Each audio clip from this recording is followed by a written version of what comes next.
सौरभ हत्याकांड में उसकी पत्नी मुस्कान मेरठ जेल के अंदर बंद है और वहीं उसका प्रेमी जो साहिल है वो भी मेरठ जेल के अंदर बंद है, जिसको बंद होने के बाद में इन दोनों आरोपियों ने सरकारी वकील की मांग की है। लेकिन मेरठ में एक ऐसे वकील भी हैं जिन्होंने मुस्कान का केस लड़ने की इच्छा जाहिर की है और वो भी गारंटी के साथ कि मुस्कान को फांसी की सज़ा नहीं होगी। आखिर वो ऐसा क्यों कह रहे हैं और उनको मुस्कान का केस लड़ने की चाहत क्यों जागी है? स्वागत है आपका वकील साहब। जो मुस्कान को फांसी नहीं होगी और इस बात की आप गारंटी ले रहे हैं, वो गारंटी लेने के पीछे क्या कारण है? और मुस्कान का केस लड़ने की भी आपने इच्छा जाहिर की है, वो इच्छा आपके अंदर क्यों जागी? आपको क्यों ऐसा लगता है कि मुस्कान का केस लड़ना चाहिए?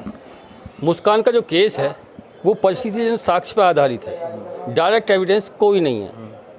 और जहाँ डायरेक्ट एविडेंस हो वहाँ कानून में ये प्रोविज़न है कि उसे फांसी की सज़ा नहीं होगी।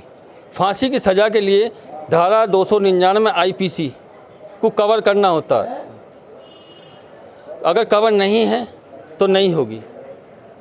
तो जो मेरठ पुलिस ने इतने साक्ष्य इकट्ठे किए हैं, वो ड्रम मिल गया आला कत्ल, उसके अंदर वो जो चाकू था वो मिल गया है, उसने अपने मुंह से कबूलनामा कर लिया है, उसने भी और उसके प्रेमी साहिल ने भी कर लिया है। तो इसके अंदर कौन से ऐसे एविडेंस है जिसकी कमी रह रही जिस वजह से उसको फांसी की सज़ा नहीं हो पाएगी?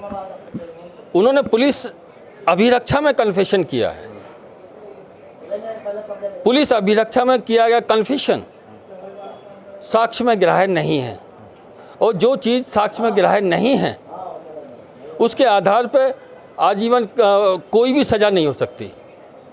उसे के लिए पुलिस को साबित करना कि जो परिस्थिति साक्ष्य से डायरेक्ट एविडेंस कोई नहीं है, ये कोई गवाह नहीं है कि इन दोनों ने हमारे सामने उसे मारा है, इस चीज़ का कोई गवाह नहीं है। तो मतलब इस बात की आप गारंटी ले रहे हैं कि मुस्कान को फांसी कभी होगी ही नहीं? नहीं, फांसी नहीं होगी। सीआरपीसी में प्रोविज़न है, कानून में ही प्रोविज़न है, महिला और बच्चों के साथ सज़ा में रहम बरता जाता है। तो ये जो गारंटी है आपकी मुस्कान को लेकर के है या साहिल को लेकर के भी है? केवल मुस्कान के बारे में, क्योंकि महिला हैं, महिलाओं को कानून में रियायत दी जाती है। तो अच्छा ये बताइए, मुस्कान का जो केस आप फ्री लड़ना चाह रहे हैं, ऐसा क्यों चाह रहे हैं? आप फ्री क्यों लड़ना चाह रहे हैं जबकि पूरे देश के अंदर सौरभ के परिवार वाले उसकी फांसी की मांग कर रहे हैं? पूरे देश का जिसने भी इसके केस को सुना, हर कोई वो मुस्कान और उसके प्रेमी साहिल की फांसी की सज़ा की मांग कर रहे हैं और आप उनका केस लड़ने की बात कर रहे हैं, वो भी फ्री में। ऐसा क्यों? ऐसा इसलिए, अगर कोई किसी का केस नहीं लड़ेगा तो उसे इंसाफ कैसे मिलेगा? इंसाफ के लिए उन परिस्थितियों को कोर्ट में चैलेंज किया जाएगा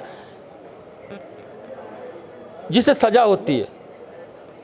अगर नहीं लड़ा जाएगा तो कॉन्स्टिट्यूशन जो हमारा है, भारतीय संविधान, जो फंडामेंटल राइट्स हैं, उनका हनन हो जाएगा।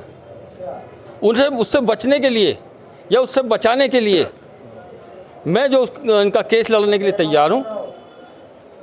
अच्छा, मुस्कान और साहिल ने तो सरकारी वकील की मांग कर ली है, तो जो सरकारी वकील हैं कि वो भी उनको फांसी की सज़ा से बचा पाएंगे या नहीं? बिल्कुल बचा पाएंगे, लेकिन अगर वो ये कहेंगी और मेरे वकालतनामे पर दस्तखत करेंगे तभी मैं केस लड़ सकता हूँ, उससे पहले मैं केस नहीं लड़ सकता। तो जो सरकारी वकील की जो उन्होंने मांग करी उससे बेहतर आप केस लड़ेंगे?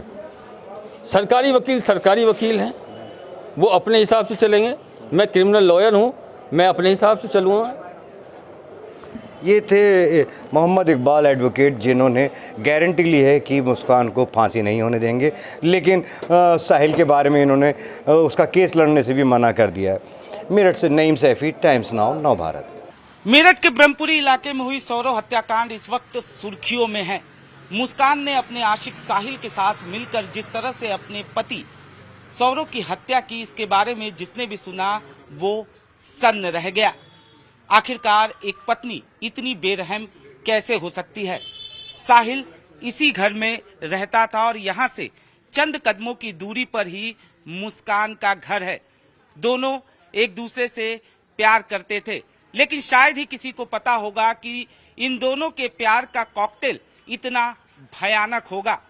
फिलहाल दोनों सलाखों के पीछे हैं और इस पूरे मामले में रोजाना नए नए खुलासे हो रहे हैं। जांच के दौरान ये पता चला है कि किस तरीके से इन लोगों ने नवंबर में ही सौरव हत्याकांड की स्क्रिप्ट तैयार कर ली थी। इसके लिए बाकायदा चाकू खरीदे गए थे और उसके बाद चाकू के साथ 8 दिनों तक रिहर्सल किया गया था, लेकिन मुस्कान सही तरीके से चाकू नहीं पकड़ पा रही थी, लिहाजा एक उस्तरा भी खरीदा गया और उसके बाद इस पूरी वारदात को अंजाम दिया गया। जांच के दौरान यह भी पता चला है कि लाश को ठिकाने लगाने के लिए इन लोगों ने सबसे पहले ड्रम में मिट्टी डालकर वहां पौधा उगाने की सोची थी, लेकिन बाद में बदबू की विचार से इन लोगों ने इस प्लान को छोड़कर बाकायदा ये लोग सीमेंट ले आए और सीमेंट के जरिए बॉडी पार्ट्स को इस तरह से सील कर दिया ताकि इसके बारे में किसी को भनक तक न लगे।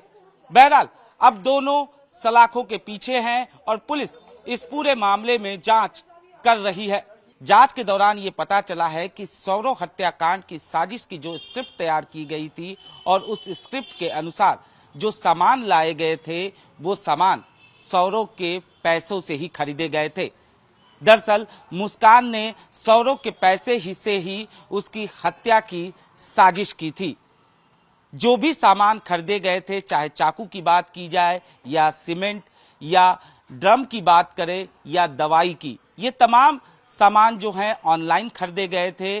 और इतना ही नहीं, कसौल जाते वक्त यानी वारदात को अंजाम देने के बाद जब मुस्कान और साहिल हिमाचल प्रदेश जाते हैं, उस दौरान ये दोनों जो हैं, खासतौर पे मुस्कान जो है वो सौरव का फोन भी अपने साथ ले जाती है। और इसके पीछे की जो वजह होती है, पहली वजह ये होती है कि जो लोकेशन ट्रेस हो वो मुस्कान के साथ का ट्रेस हो, और दूसरी सबसे बड़ी वजह ये भी सामने आती है कि सौरव के फोन से ही लगातार वहां पर जो भी खर्च किए गए, चाहे कसौल जाते वक्त या वहां रहने के दौरान जो भी सामान खरीदे गए, जिसमें शराब की बोतलें भी थी, ये तमाम चीजें जो हैं वो सौरव के फोन से ही खरीदे गए, यानी उसके यूपीआई अकाउंट से ही खरीदे गए।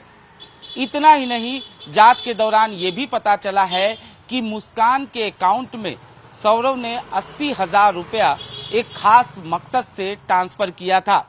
दरअसल जब सौरव लंदन में था, उस दौरान उसका एक दोस्त जो है वो साइबर फ्रॉड में लिप्त हो गया था और उसके अकाउंट में कुछ पैसे आए थे। उसने वो पैसे सौरव के अकाउंट में ट्रांसफर किए थे और ये बात जब सौरव को पता चलती है, उसके बाद वो 80,000 रुपया मुस्कान के अकाउंट में ट्रांसफर करता है और 1 लाख रुपए अपने भाई के। दरअसल सौरव को डर था कि उसका अकाउंट सीज न हो जाए। इतना ही नहीं, जांच के दौरान ये भी पता चला है कि जब ये लोग यानी साहिल और मुस्कान जब हिमाचल प्रदेश जाते हैं, उस दौरान रोजाना 2 बोतल शराब की खरीदी जाती है और उसका जो पेमेंट किया जाता है वो सौरव के ही अकाउंट से किया जाता है। फिलहाल पुलिस दोनों के अकाउंट की जांच कर रही है। इतना ही नहीं, कसौल का जो वीडियो सामने आया है उसको देखने से भी साफ तौर पे पता चलता है कि किस तरीके से ये दोनों जो हैं, इन दोनों के जहन में किसी तरीके का कोई पछतावा नहीं था। दोनों पूरी तरह से मौज मस्ती करते हैं और नशे की हालत में भी साफ तौर पे देखे जा सकते हैं, क्योंकि कई बार जो है वो मुस्कान गिरती है, कई बार साहिल लड़खड़ाता है, दोनों एक दूसरे को संभालते हैं और उसके बाद वीडियो में साफ तौर पे देखने को मिलता है कि किस तरीके से दोनों एक दूसरे के साथ डांस कर रहे हैं। उनके मन में किसी तरीके का कोई पछतावा नहीं है और ना ही कानून का कोई डर है।